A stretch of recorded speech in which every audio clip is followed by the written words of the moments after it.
Hello students, कैसे हों? स्वस्थ होंगे, प्रसन्नचित होंगे और अपनी पढ़ाई के अंदर व्यस्त होंगे, इसी आशा और उम्मीद के साथ मैं विष्णु सोनी वापस से इस ऑनलाइन प्लेटफॉर्म पर आपका वेलकम करता हूं। तो बेटा, हम लोग फाइलम कॉर्डेटा के बारे में डिस्कस कर रहे थे और आज फाइलम कॉर्डेटा का लास्ट क्लास, आपके अंतिम वर्ग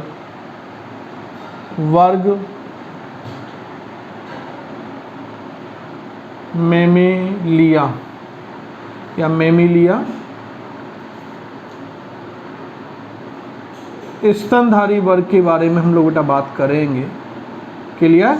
तो next last mention class Mammalia. Clear? स्तनधारी वर्ग के बारे में बात करेंगे। क्लियर? कोई डाउट बेटा? यहाँ तक हेडिंग मेंशन करूँ?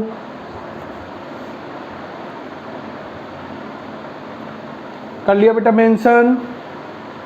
चलो आगे हम लोग अब डिस्कस करते हैं इसकी one by one property. Clear?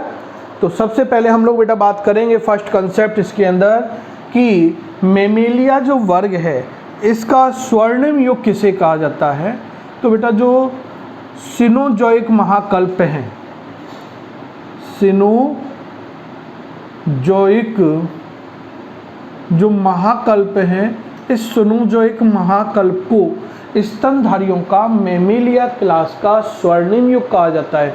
एक और आपको बेटा याद रखना है, इसी सिनोजॉइक महाकल्प को स्पेसिफिक कहीं पर भी आप लोग एक्स्ट्रा पॉइंट मेंशन कर लेना, क्योंकि ये आपके प्रीवियस जो चैप्टर था प्लांट किंगडम वहाँ पर भी यूजफुल है और आप 12th के अंदर भी जाओगे वहाँ पर भी यूजफुल है कि सिनोजॉइक महाकल्प को आवृतबीजी पादपों का भी स्वर्णिम युग कहा जाता है। क्लियर? नेक्स्ट बेटा मैं बात करता हूँ कि बायोलॉजी की जिस ब्रांच के अंदर, जीव विज्ञान की जिस शाखा के अंतर्गत हम लोग स्तनधारी प्राणियों के बारे में अध्ययन करते हैं, उस शाखा को मेमोलॉजी, उसे क्या कहा जाता है? मेमोलॉजी कहा जाता है। उसे मेमोलॉजी कहा जाता है। क्लियर? आगे हम लोग कह रहे हैं नेक्स्ट प्रॉपर्टी कि इस वर्ग के प्राणियों के अंदर स्तन ग्रंथियां पाई जाती हैं जो कि स्वेद ग्रंथियों का रूपांतरण होती है। इस वर्ग के प्राणियों के अंदर स्तन ग्रंथियां पाई जाती हैं जो कि किसका रूपांतरण होती है? स्वेद ग्रंथियों का रूपांतरण होती है। इसी आधार पर, इन स्तन ग्रंथियों की उपस्थिति के आधार पर ही इस वर्ग का नाम मेमेलिया रखा गया है, क्योंकि स्तन ग्रंथियों को बेटा इंग्लिश में क्या कहा जाता है? मेमेरी ग्लैंड कहा जाता है। क्लियर? तो इसलिए इस क्लास को क्या कहा गया है? मेमेलिया कहा गया है। कोई डाउट बेटा? चले अगली प्रॉपर्टी को डिस्कस करने। नेक्स्ट प्रॉपर्टी डिस्कस करते हैं कि इस वर्ग के जो सदस्य हैं ये बेटा सर्वव्यापी होते हैं। अभी तक अपन लोग विशेष बात कर रहे थे कि जल में होंगे, स्थल पर होंगे, जल स्थल पर होंगे, लेकिन ये बेटा हर जगह पाए जा सकते हैं, जल में भी, स्थल में भी, नभ में, सब जगह पाए जा सकते हैं। ये ठंडे, ध्रुवीय ठंडे भागों में, रेगिस्तान में, जंगल में, गुफाओं के अंदर भी, या अंधेरी गुफाओं के अंदर भी ये अपना जीवन यापन कर सकते हैं। तो ये वितरण के आधार पर सर्वव्यापी कॉस्मोपॉलिटन होते हैं। क्लियर? चलें आगे। चलो नेक्स्ट प्रॉपर्टी डिस्कस करते हैं। नेक्स्ट प्रॉपर्टी हम लोग कह रहे हैं कि इस वर्ग के जो जंतु होते हैं बेटा, ये गर्म रुधिर वाले होते हैं, वार्म ब्लडेड होते हैं, या समतापी, नियत तापी या समतापी, जैसे अपन लोग कह सकते हैं। तो होम्योथर्मिक होते हैं। और समतापी या गर्म रुधिर वाले प्राणी किसे कहते हैं? प्रीवियसली भी अपन लोग क्लियर कर चुके हैं। क्या होंगे कि इस वर्ग के जो प्राणी होंगे या जो नियत ताप वाले बेटा समतापी जो प्राणी होते हैं, उन प्राणियों के शरीर का जो तापमान है वो फिक्स रहता है, नियत रहता है। 102 डिग्री फ़ारेनहाइट लिखा था ना प्रीवियस क्लास के अंदर भी हम लोगों ने। तो नियत रहता है। बाहरी वातावरण के तापमान में यदि कोई परिवर्तन होता है तो उस परिवर्तन का इनके शरीर के तापमान के ऊपर कोई प्रभाव नहीं पड़ता है। यदि बाहरी तापमान में कोई चेंजेज हो रहा है तो इनका शरीर का तापमान वेरिएबल नहीं होगा, चेंजेबल नहीं होगा, क्योंकि वो तो नियत तापी है, फिक्स रहता है। बाहरी तापमान का इनके शारीरिक तापमान के साथ कोई संबंध नहीं होता है। तो ऐसे जंतुओं को बेटा गर्म रुधिर वाले प्राणी यानी समतापी या नियत तापी प्राणी कहा जाता है। चले आगे नेक्स्ट प्रॉपर्टी डिस्कस करते हैं कि इस वर्ग के प्राणियों के शरीर के ऊपर बेटा बालों का आवरण पाया जाता है और यही स्तनधारियों का एक अद्वितीय लक्षण है, एक आइडेंटल या यूनिक कैरेक्टर है कि शरीर पर क्या पाए जाते हैं, बाल, हेयर पाए जाते हैं। अगली प्रॉपर्टी हम लोग बेटा डिस्कस कर रहे हैं कि इस वर्ग के जो प्राणी हैं, मेमेलिया क्लास के जो प्राणी हैं, इनके अंदर जो बाह्य कर्ण है, कर्ण पल्लव के रूप में पाया जाता है। क्लियर? जैसे अपन देखते हैं ना अपने बाह्य कर्ण, कर्ण पल्लव के रूप में पाया जाता है। नेक्स्ट हम लोग बेटा बात कर रहे हैं कि इस वर्ग के प्राणियों का जो शरीर है यह भी किस वर्ग के समान बेटा, आप लोगों के रेप्टिलिया क्लास के वर्ग के समान ही हम लोगों ने एबीज वर्ग के शरीर के समान ही सिर, ग्रीवा, धड़ और किस भाग में बटा रहता है बताओ? पूंछ भाग में विभेदित रहता है, पुच्छ भाग में विभेदित रहता है। लेकिन पुच्छ कशेरु मानव में तो अवशेषी अंग के रूप में पाई जाती है, होती तो है हनुमान जी की तरह, बताई तो सही थी आपको प्रीवियस वीडियोज के अंदर। तो इन वर्ग के प्राणियों का जो शरीर होता है वो सिर, ग्रीवा, धड़ और पूंछ भाग के अंदर क्या होगा, विभेदित होता है। क्लियर? आगे बात करें नेक्स्ट प्रॉपर्टी की हम लोग बात करते हैं कि इन जंतुओं की देह गुहा में, इस वर्ग के जंतुओं की जो देह गुहा होती है उस देह गुहा में एक लचीली क्षैतिज डायफ्राम बिना अपवाद के सभी जंतुओं में पाई जाती है।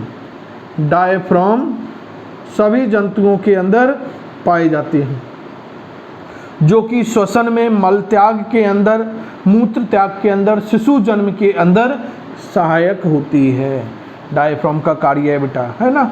आगे यदि इस वर्ग के प्राणियों की बेटा खोपड़ी की बात करें, कपाल की बात करें, तो इस वर्ग के जंतुओं की खोपड़ी यानी कपाल जो होगा, स्कल जो होता है बेटा, वो डायकोंड्रिलिक डायकोंड्रिलिक प्रकार का होता है। कैसा होता है?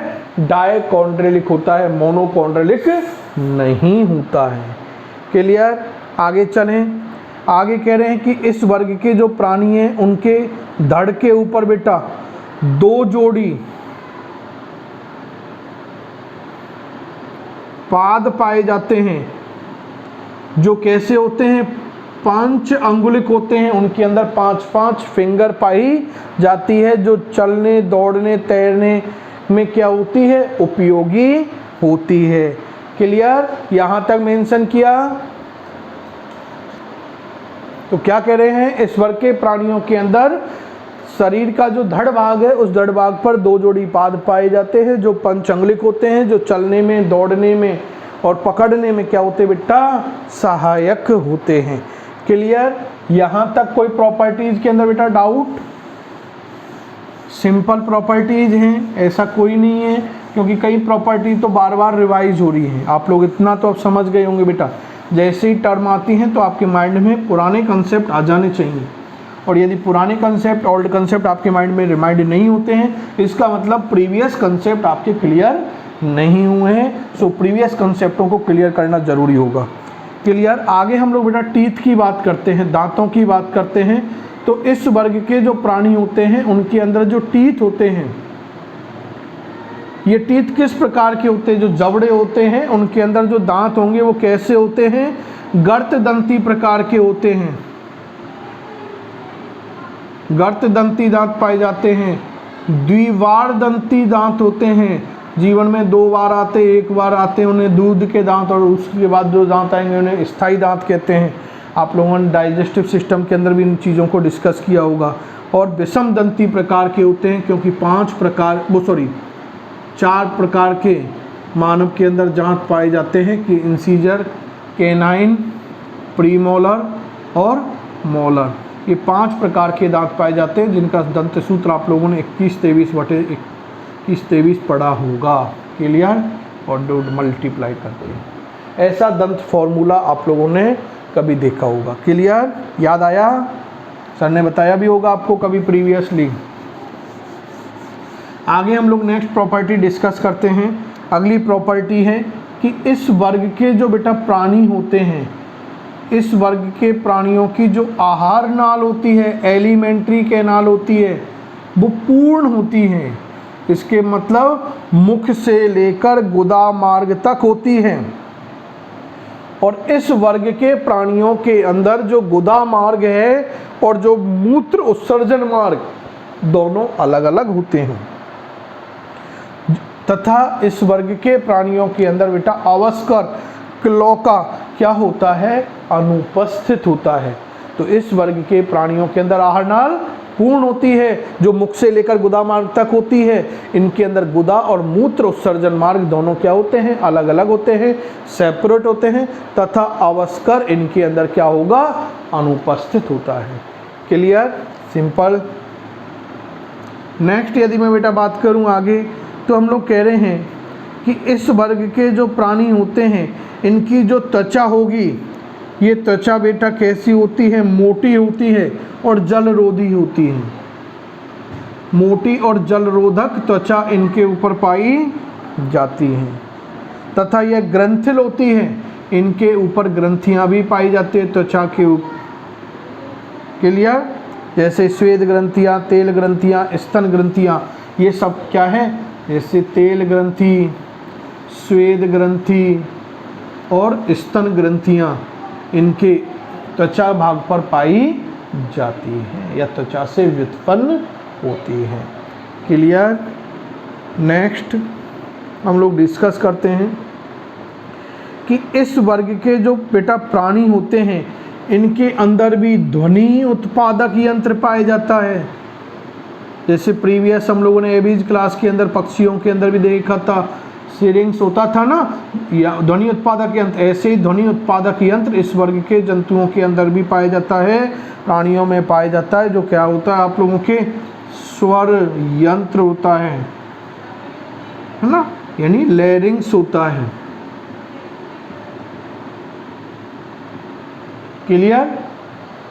तो वहाँ सेरिंग्स या लैरिंग्स एक याद हो जाएगा। कंपैरेटिव याद करना है, आपको बता दिया। और जहाँ तक पॉसिबल हो जाए तो आप एक काम करना, मेरा एक सजेशन रहेगा आपको, लास्ट में वो सजेशन आपको बता दिया जाएगा क्या सजेशन है इसके लिए। क्लियर? चलो नेक्स्ट क्या है,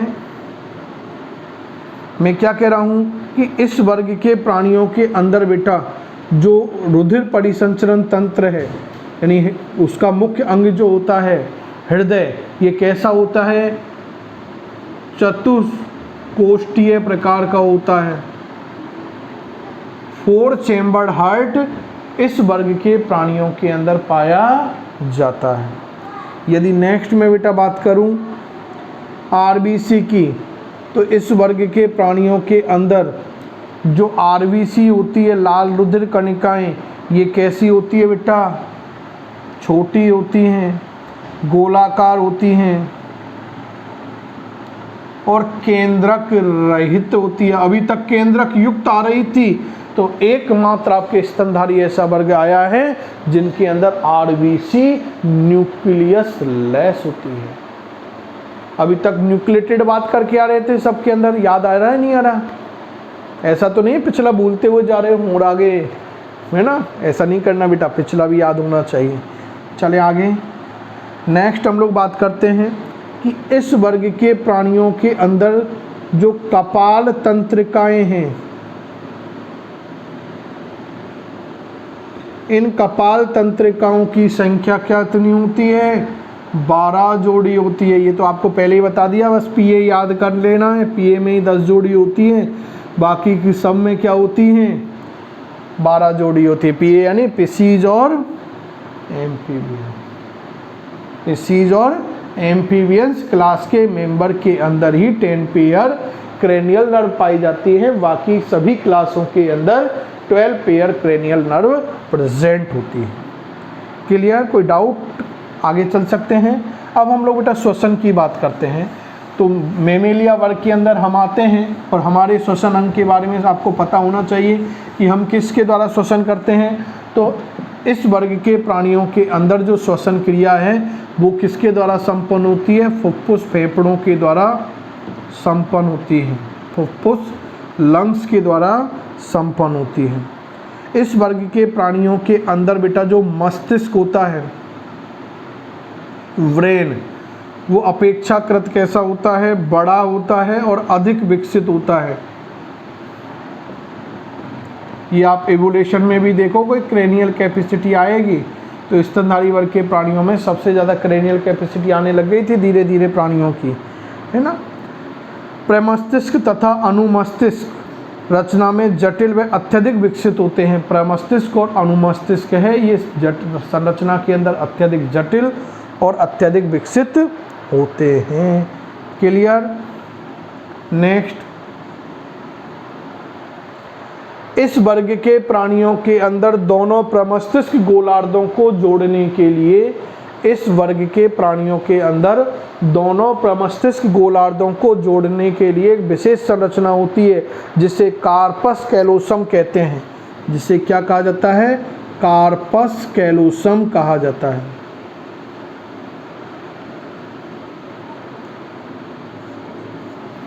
क्लियर?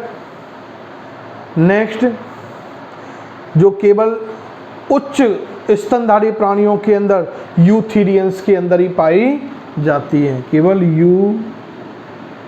आपके थीरियंस में उपस्थित। नेक्स्ट बेटा मैं बात करता हूं कि इस वर्ग के जो प्राणी हैं, मेमेलियन क्लास के जो प्राणी हैं, इन प्राणियों के अंदर उत्सर्जन की जो क्रिया है वो वृक्कों के द्वारा होगी। वृक्क के द्वारा होती है, किडनी के द्वारा। कौन से वृक्क होंगे याद आ जाना चाहिए अब तो, मेटानेफ्रिक प्रकार के इनके अंदर वृक्क पाए जाएंगे। और जो नाइट्रोजनी अपशिष्ट पदार्थों का निष्कासन ये करेंगे, ये किसके रूप में करते हैं? यूरिया के रूप में। इसलिए ऐसे प्राणियों को यूरियोटेलिक कहा जाता है। क्लियर? कोई डाउट बेटा यहाँ तक? चलो आगे हम लोग नेक्स्ट प्रॉपर्टी डिस्कस करते हैं मेमेलियन क्लास की। वो है बेटा आपके कि इस वर्ग के जो प्राणी हैं ये सामान्यतः कैसे होते हैं? यूनिसेक्सुअल होते हैं। और इनके अंदर क्या पाई जाती है बेटा? लैंगिक द्विरूपता भी पाई जाएगी। नर के वृषण शरीर के बाहर वृषण कोशों में स्थित होते हैं। इनके अंदर नर के जो वृषण कोश हैं वो शरीर के बाहर वृषण कोशों के अंदर स्क्रोटम सैक में क्या होते हैं? पाए जाते हैं। नर में एक स्पष्ट मैथुन अंग क्या होता है? सिसन होगा, पेनिस होता है। यदि हम लोग बात करें अधिकांशतः इस वर्ग के प्राणी होंगे वो कैसे होते हैं? जरायुज होते हैं, बीबी पेरस होते हैं। एक नए शिशु को सीधे ही ये क्या करते हैं? जन्म देते हैं। सामान्यतः यदि इस वर्ग के प्राणियों के अंदर बेटा मैं बात करूं निषेचन, फर्टिलाइजेशन की बात करूं तो कौन सा होगा? मोस्टली आंतरिक प्रकार का क्या होता है? निषेचन होता है। जो कहाँ संपन्न होगा? फैलोपियन नलिका के अंदर, अंडवाहिनी में, फैलोपियन नलिका के अंदर, अंडवाहिनी में संपन्न होता है। क्लियर? जो आप लोग बेटा जनन तंत्रों के अंदर इनके बारे में ब्रीफली डिस्कस करोगे, फैलोपियन ट्यूब के भी किस भाग में होगा, है ना। आगे हम लोग कह रहे हैं कि उच्च स्तनधारियों में मादा के गर्भाशय से भ्रूण प्लेसेंटा द्वारा क्या होता है? जुड़ा हुआ होता है। इसलिए ऐसे प्राणियों को प्लेसेंटल जंतु भी कहा जाता है। प्लेसेंटल जंतु भी कहते हैं। क्या कह रहे हैं कि उच्च स्तनधारियों के अंदर यानी यूथेरियन क्लास जो आपके समूह आएगा मेमेलिया का, इनकी बात करें तो इनके अंदर बेटा मादा के गर्भाशय से भ्रूण प्लेसेंटा के द्वारा क्या रहता है? जुड़ा रहता है। और जो प्लेसेंटा है, इस प्लेसेंटा से भ्रूण को पोषण, श्वसन और उत्सर्जन आदि क्रियाएं संपन्न होती हैं। यानी जो अपरा है, प्लेसेंटा भाग है, ये श्वसन में, उत्सर्जन में और पोषण में मुख्यतः क्या होता है, सहायक होता है। और अपरा के कार्य बेटा आप लोग 12th के 3rd लेसन के अंदर ना मानव जनन, ह्यूमन रिप्रोडक्शन के अंदर आप लोग ब्रीफ से डिस्कस करोगे कि जो प्लेसेंटा है, ह्यूमन का जो एम्ब्रियो है, जो आपके गर्भाशय से जो जुड़ा रहता है, वो क्या क्या कार्य करेगा प्लेसेंटा के थ्रू, तो वो प्लेसेंटा के कार्य आपके 12th के अंदर भी ब्रीफ दिए हुए बेटा, है ना। यहाँ आपको बता दिए कि मुख्य कार्य क्या है। इसके बाद हम लोग बात कर रहे हैं कि इस वर्ग के प्राणियों के अंदर भी बेटा पैतृक संरक्षण का गुण पाया जाता है। पेरेंटल केयरिंग की क्षमता पाई जाती है, यानी माता पिता अपने संतानों की देखभाल करते हैं। प्रीवियस भी क्वेश्चन पूछा था आपसे, कोई तो नहीं है ना वापस से? यदि हो तो बता देना बेटा। अभी तक तो कोई ऐसा कॉल नहीं आया मेरे पास कि सर मेरे पेरेंट्स मेरी केयर नहीं करते, है ना। बोला था, बता देना बेटा, मैं बोल दूंगा पेरेंट्स से, जिससे वो केयर करने लग जाएंगे। तो पैतृक संरक्षण का गुण जो हम लोगों का एक कैरेक्टर है, हो सकता है वो आपके पेरेंट्स में नहीं हो, लेकिन होता सबके अंदर है, क्योंकि ये तो यूनिवर्सल कैरेक्टर है। क्लियर बेटा? चलो, यहाँ तक कोई डाउट किसी को? चलें आगे बेटा। कोई डाउट हो तो आप लोग अपने उस कंसेप्ट को क्रॉस कर सकते हो मेरे से। वर्ग मेमेलियन, यदि हम लोग बेटा बात करें स्तनधारी वर्ग की, तो स्तनधारी वर्ग को मुख्यतः 3 समूहों के अंदर बांटा गया है। कितने समूहों के अंदर बांटा गया है? 3 समूहों के अंदर बांटा गया है। पहला जो समूह है, 3 समूहों में बांटा है। पहला है प्रोटोथीरिया। पहला समूह कौन सा है? प्रोटोथीरिया। दूसरा समूह है मेटाथीरिया। और बेटा तीसरा समूह कौन सा है? यूथीरिया। प्रोटोथीरिया, मेटाथीरिया और यूथीरिया, इन 3 समूहों के अंदर इस वर्ग के प्राणियों को बांटा गया है। प्रोटोथीरिया समूह के अंदर बेटा अंडे देने वाले आदिम स्तनधारियों को रखा गया है। अंडे देने वाले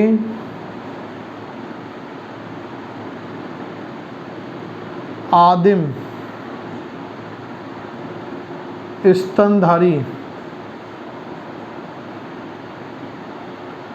सम्मिलित हैं। आगे हम लोग बेटा बात करें नेक्स्ट, इनके अंदर, इन जंतुओं में स्तन ग्रंथियां चूचक रहित, स्तन ग्रंथियां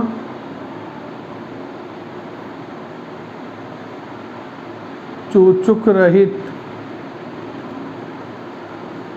विदाउट निप्पल होती है बेटा। क्लियर? नेक्स्ट, इनमें कर्ण पल्लव अनुपस्थित होते हैं।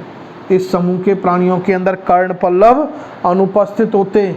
इनके अंदर अवस्कर, देखा था ना, सामान्यतः अनुपस्थित होता था, लेकिन इनमें अवस्कर क्या होता है? पाया जाता है।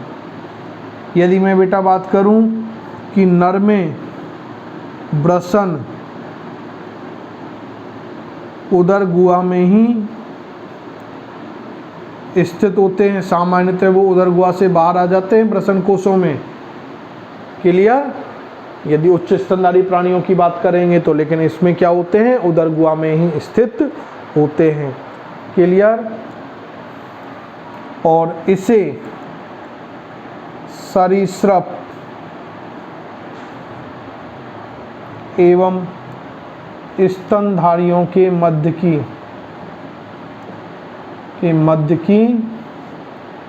योजक कड़ी भी कहा गया है।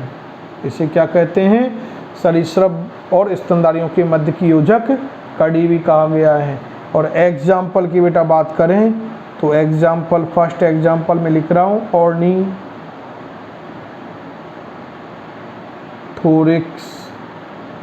ऑर्निथोरिक्स बतख समान चीज प्लेटिपस और दूसरा बेटा इक्डिना,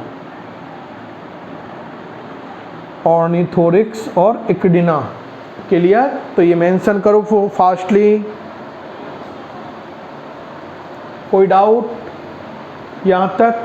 आगे चले बेटा। नेक्स्ट मेटाथीरिया क्लास की बात करते हैं। मेटाथीरिया के अंदर हम लोग बेटा चलें तो मेटाथीरिया क्लास की हम लोग समूह की बात करें तो इसके अंदर हमें कौन कौन से करैक्टर को याद रखना है। क्लियर? तो फर्स्ट करैक्टर आप लोग यहाँ मेंशन करोगे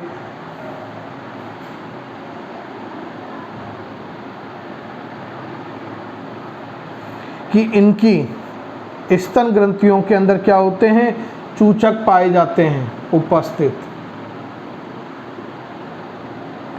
और जो कार्पस कैलोसम पढ़ के आए थे अपन लोग, ये अनुपस्थित होता है।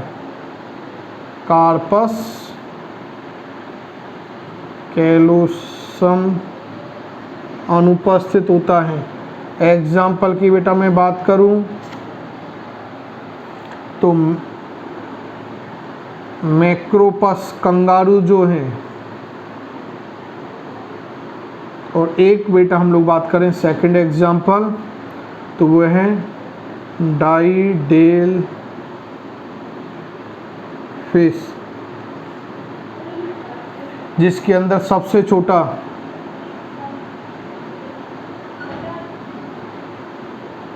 गर्भकाल पाया जाता है 10 से 12 दिन, या कई बार 12 से 13 दिन भी लिखा हुआ मिल सकता है ना, ये होता है। इसके बाद हम लोग लास्ट वर्ग के अंदर चलते हैं, यूथेरियन क्लास के अंदर। ये वास्तविक अपरा स्तनी जंतु है जो पूर्णतः परिवर्धित शिशुओं को जन्म देते हैं, यानी सबसे विकसित स्तनधारी। और इसमें क्या होती है, स्तन ग्रंथियों के अंदर चूचक सुविकसित प्रकार के पाए जाते हैं। मस्तिष्क में कार्पस कैलोसम भी क्या होता है, उपस्थित होता है। एग्जाम्पल यहाँ पर आप लोग मेंशन कर सकते हैं, कुछ एग्जाम्पल मैं यहाँ पर मेंशन कर रहा हूँ। क्लियर? एक तो बेटा आप लोगों के टेरोपस, टेरोपस क्या है, फ्लाइंग फॉक्स। दूसरा है कैमिलस, कैमिलस से आपको वैसे याद आ जाएगा कैमल यानी ऊंट है ना, तो कैमिलस। अगला देखे मकाका रिक्सस, याद आ गया होगा RH फैक्टर, तो बंदर। रेट्स, घरेलू जो चूहा होता है बेटा, रेटस है ना, रेटस। चौथा यदि हम लोग बेटा बात 5th नंबर पे यदि हम लोग बात करेंगे तो कैनिस क्या है, घरेलू कुत्ता, डॉग। 6 यदि बात करें फेलिस, कैनिस फेलिस, तो घरेलू बिल्ली। पैंथेरा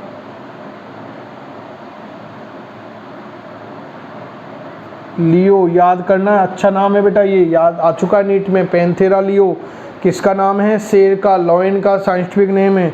इसके बाद टाइगर, जिसे भारत का राष्ट्रीय पशु भी कहा गया है, वो क्या है आपके, पैंथेरा टाइग्रिस, टाइगर का है ना, लॉयन का। और उसके बाद जेलोपस,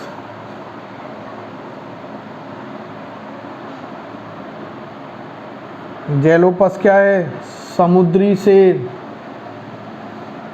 क्या है बेटा, समुद्री शेर। यदि और भी देखो आप लोग तो ऐसे मैनी एग्जाम्पल हैं।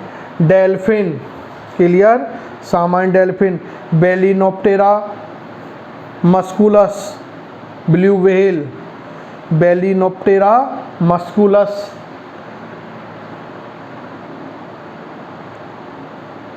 क्लियर। एलिफस, एलिफस यानी एलिफेंट, भारतीय जो हाथी होता है बेटा। इक्वस, इक्वस यानी घोड़ा। लॉक्सोडोंटा, अफ्रीकी हाथी, सबसे बड़ा स्थलीय जंतु है बेटा ये।